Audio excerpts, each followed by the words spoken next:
So I thought this page in particular would be a good example of some atmospheric perspective. So thanks for joining me again.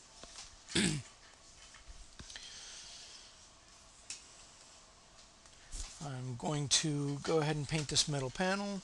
Like I said, this is probably going to be a good example of atmospheric perspective. I'm going to paint this middle panel here. I'm going to treat that girl's wings as if they're not there, actually. Just picking a couple of colors. I'm going to use some custom brushes here. An atmospheric perspective is the condition or phenomenon of objects receding in space and distance to provide depth to the scene or environment. And how do you do that? There are effective ways to do it with color, which I like for obvious reasons.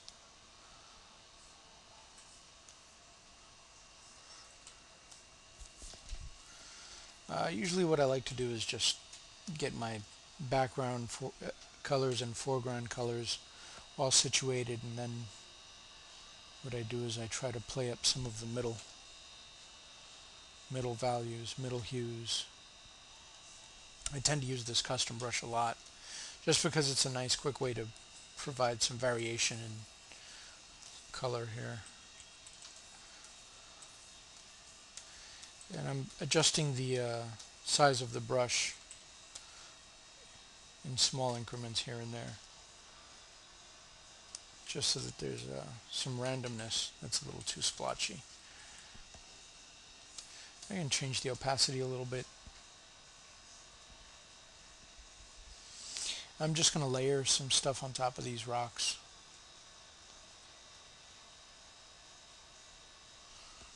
Some warm and cool colors, and I'll get some spattering brushes. I like my spatter brushes.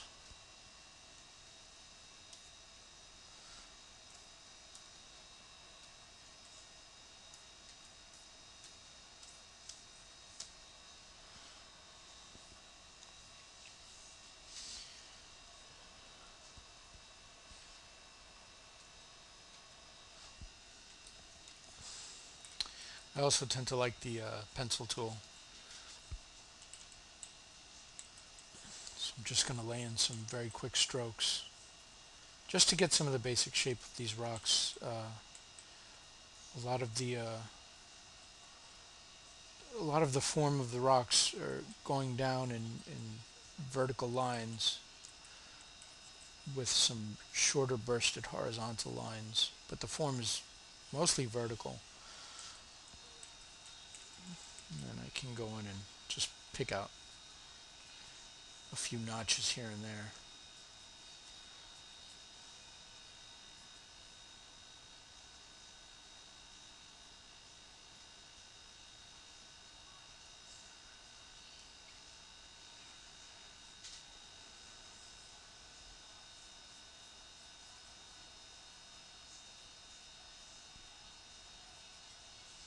Like I said, I like to get my foreground or midground elements together first before I start melding some of those things together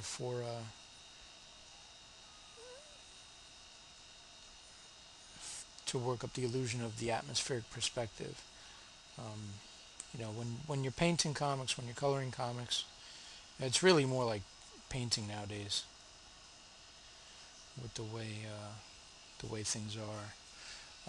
Just as far as the attention to detail and the level of skill that can be required.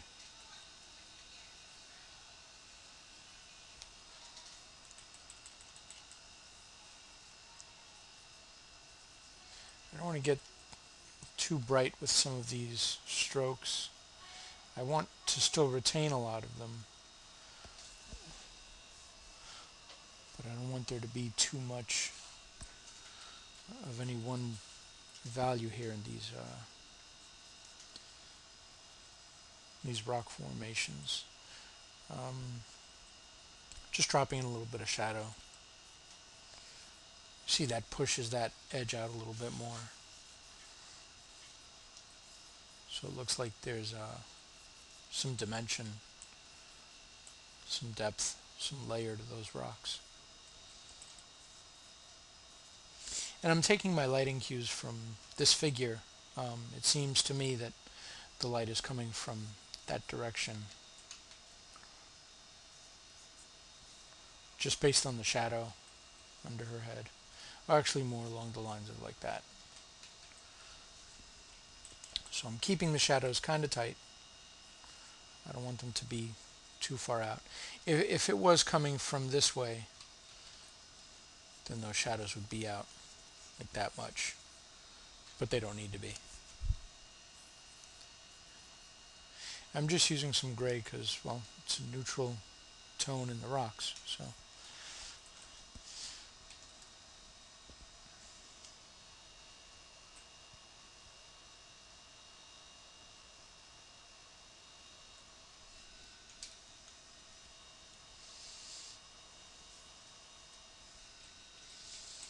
and again, just on these rocks here, I'm using that puffy watercolory brush that I use in some of these other videos.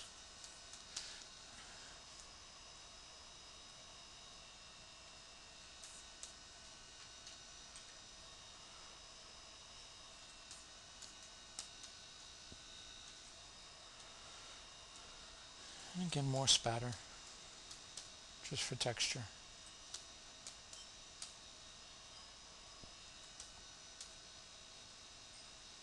In some places it's a little too light, so I'll go back and fix that a little bit, add some darker tones, maybe some warmer tones. I want to keep these rocks a little more gray.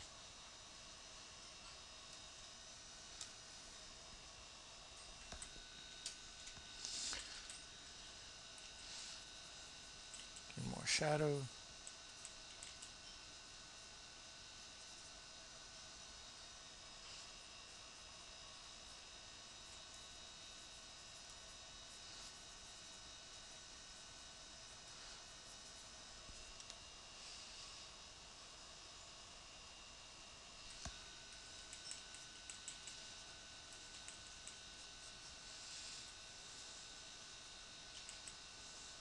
And in my class, when I teach my class, I try to get my students to understand that backgrounds are very important. The background kind of sets the stage, your environment sets the stage for what's going on in the scene and how you can consider everything. Again, like I said, a little more neutral tone in these rocks because they're not part of that giant landmass in the back. That's more like a mountain.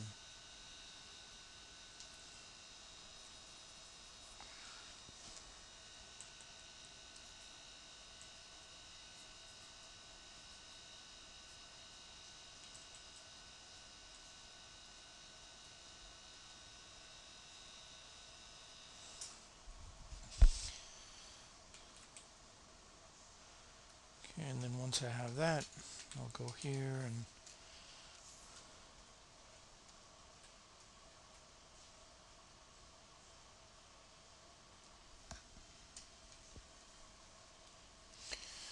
again with my poofy watercolory brush. Like I said, I like it for the texture it adds, for the color variation it adds.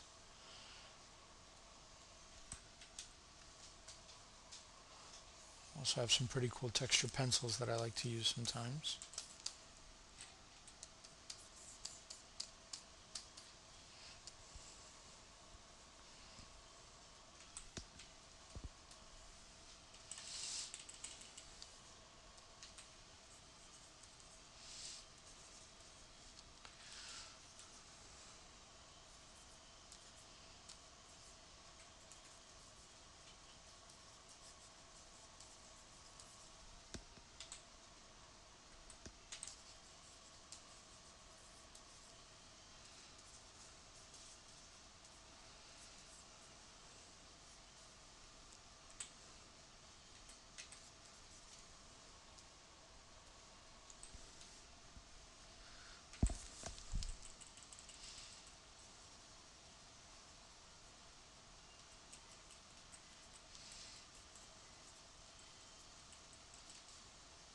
Okay, I just want to pick out some quick highlights on some of these grassy areas here.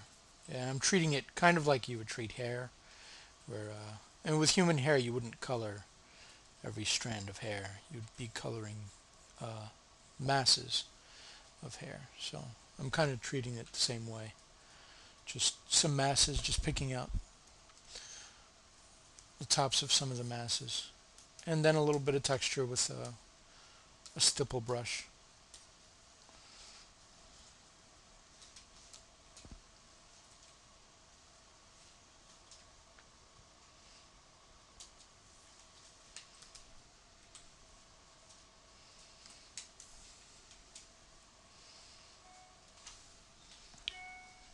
And yeah, I'll even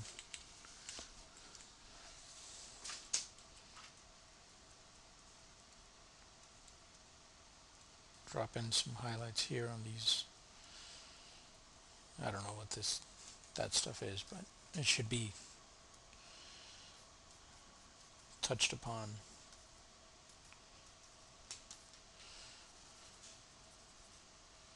And yes, I'm using that same grayish tone color to drop in some, again, just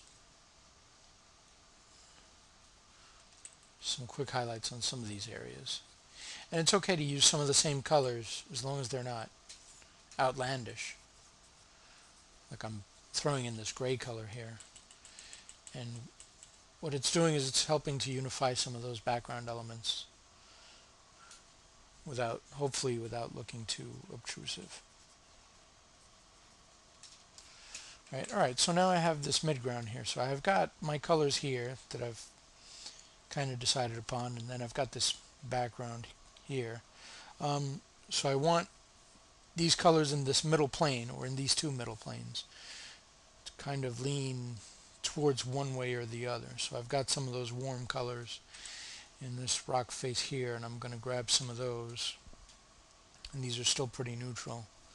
And again, there goes my twisty brush, my fluffy twisty watercolor brush. And I don't need a whole lot of information here, which is nice. But I do want some.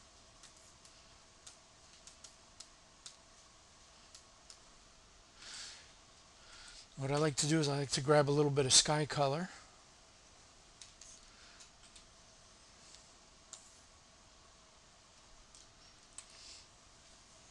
And cast that right over.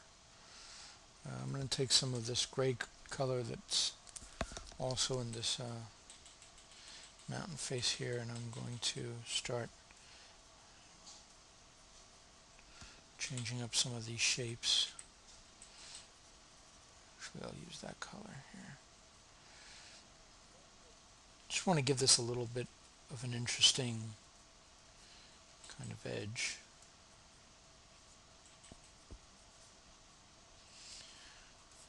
Just some real random strokes and nothing too crazy. Just enough to make it look like there's other stuff going on in there.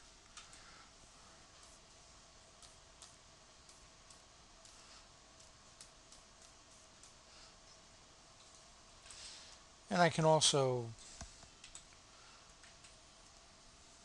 drop in some knockouts. I can knock out some of those lines if I want to. I took some of the colors in there, and I'm using that rough textured pencil. And again, a little more of that blue.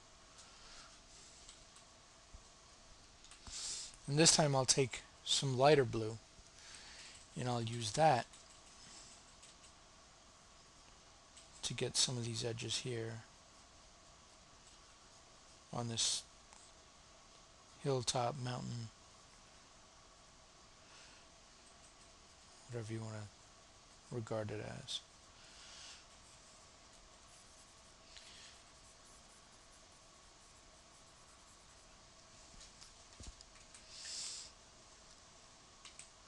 And that gives me a little bit of depth going back from the foreground to the background.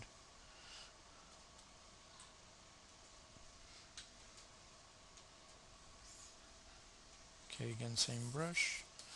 A little bit of green in there, a little bit of green in here.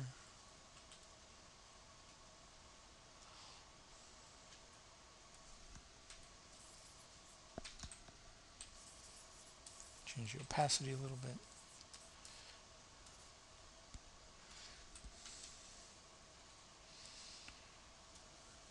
Tend to like this spatter brush, this pencil spatter brush that I have. I kind of use it a lot.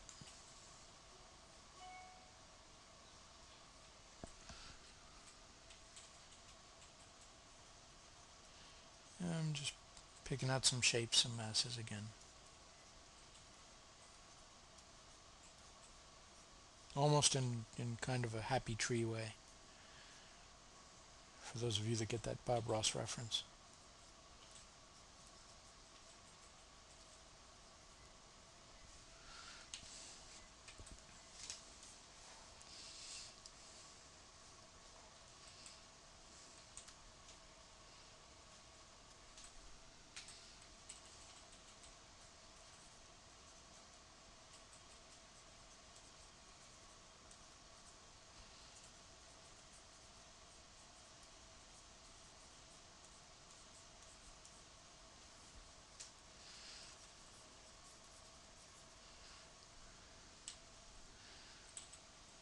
And I'm taking that gray color and just passing it over a few places.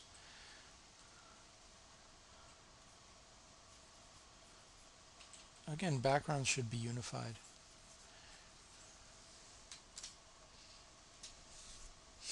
And that's it.